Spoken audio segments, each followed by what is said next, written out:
Assalamualaikum warahmatullahi ta'ala wabarakatuh. Jangan lupa bersyukur, tersenyum, dan bahagia. Bismillahirrahmanirrahim. Pada kesempatan kali ini kita akan melanjutkan ngaus kitab Asrarul Jima' halaman 13. Faslun fi ba'di ma'ani kalimatil hubbi wal gharam. Fasal ini menjelaskan fi ba'di ma'ani kalimatil hubbi wal gharam, menjelaskan sebagian beberapa maknanya cinta, wal gharami, dan kecintaan, kerinduan. Al gharam, cinta. Al hubbu wal mahabbatu bima'nan wahid. Kata al hubb dengan mahabbah ini menggunakan satu arti, yaitu bermakna cinta. Jadi ketika kita mengatakan hubbi wa mahabbati, hubbi wa mahabbati ini sama, yaitu bermakna cinta.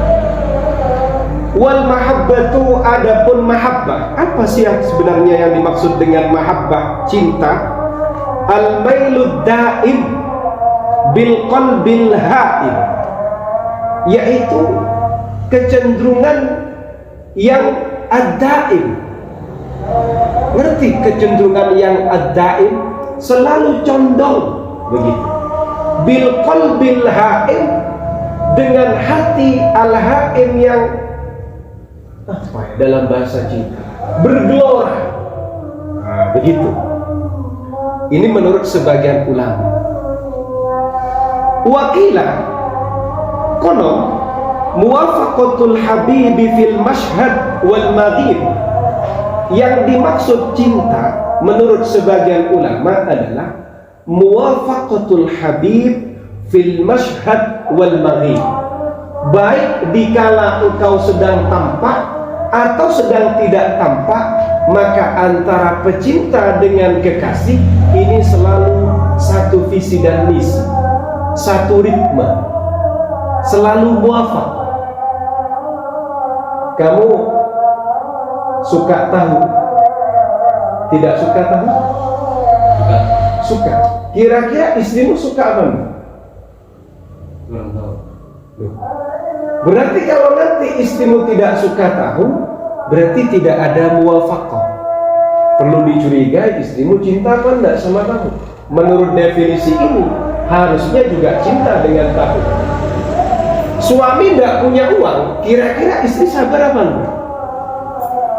Harusnya sabar. Loh, kekasihnya tidak punya uang, apa kemudian istri akan komplain? Perlu dipertanyakan cintanya. Ini kalau berpijak pada kondisi ini dan definisi ini, maka cinta ini harus saling mencocoki, tidak akan terjadi komplain. Wakila, ada lagi menurut sebagian ulama, murad ittihadu muradil muhibbi wa muradil mahbub, menyatunya keinginannya pecinta dengan keinginannya kekasih. Apa yang diinginkan pecinta, apa yang diinginkan kekasih, orang yang dicinta, ini terjadi ittihad, ada kesatuan. Kalau sudah menyatu keinginannya, berarti di situ ada yang namanya cinta. Nah, gitu. Contoh nadhar atau mursyid. Mursyid pengen mencium istrinya, mursyid pengen mencium istrinya, istrinya pengen minta bakso. Kira-kira gimana? Kamu belikan enggak bakso? Saya tanya sama kamu, dibelikan enggak bakso? Dibelikan. Dibelikan. Dan kira-kira kamu boleh nggak nyium? Boleh. Nah, itu definisinya masuk di sini.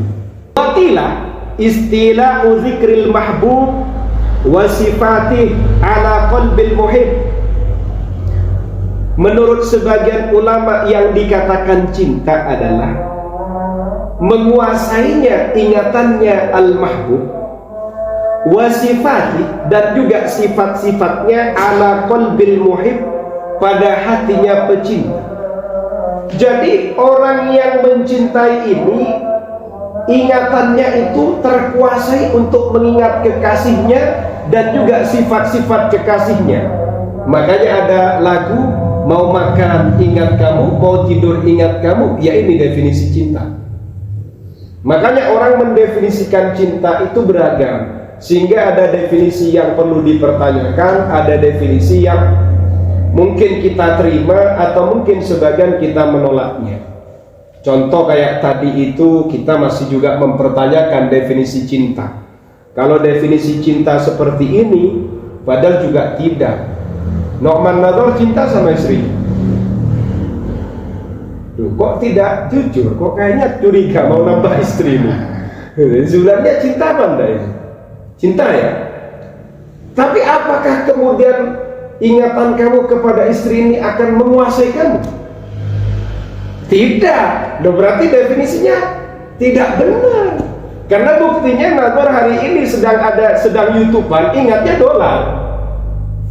Nah, sedang ngaji hikam, dia ingatnya sudah bukan istri, tapi bagaimana dirinya, apa betul saya ini memposisikan diri hidup di dunia. Nah, makanya definisi-definisi ini saya tidak menjelaskan secara detail, karena ini boleh-boleh saja orang mendefinisikan. Mungkin orang yang sedang jatuh cinta betul definisi ini, ingatannya selalu tentang dia, ingat sama senyumannya, macam-macamnya. Kamu ada yang kamu cintai dari sekian mahasiswi UIN Malang? Jujur saja, ada gitu toh? Belum ada. Oh, belum ada. Luar biasa ya.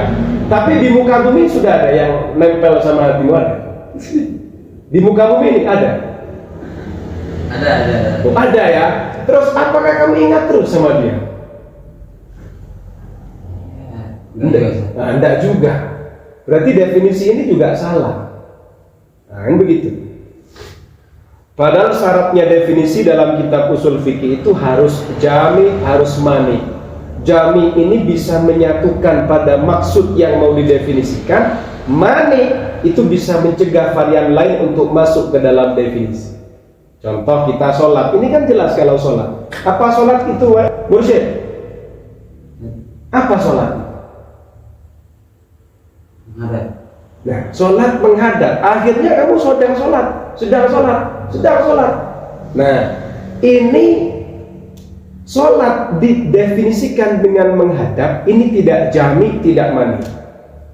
Maksudnya tidak jami ini begini, tidak menghimpun informasi yang kemudian memunculkan dalam pandangan kita dan pikiran kita tentang maknanya sholat. Apa betul sholat itu menghadap? Tidak hanya menghadap sholat itu, karena kalau orang menghadap juga tidak pasti dikatakan sholat. Menghadap, ya, kamu sedang ada di WC juga menghadap itu. Nah, berarti tidak menghimpulkan informasi, tidak menghimpun informasi, tidak jami. Kemudian dikatakan tidak mani, ada kejadian-kejadian yang lain masuk kepada definisi tadi, sehingga tidak jami mani. Nah, kalau tidak jami mani, definisi itu salah menurut ulama usuliyun. Guys, ini banyak sekali definisi terus ini. Wakilah konon hakikatuha, hakikatnya cinta, antahaba nafsaka wa kullaka wa hawasaka liman ahbabtahu, yaitu engkau memberikan tubuhmu dan keseluruhanmu kepada kekasihmu. Fala yabqa laka minhu syai'un, tidak ada suatu apapun yang kamu handle, semuanya kamu berikan kepada kekasih. Itukah cinta? Makanya dia mengatakan, saya siap mati untukmu.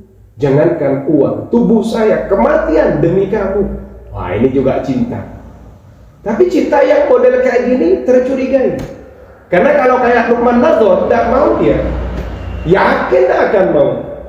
Siap kamu mati untuk istrimu?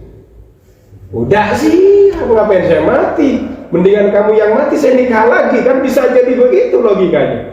Nah, itu. Wes, wallahu a'lam bis-shawab.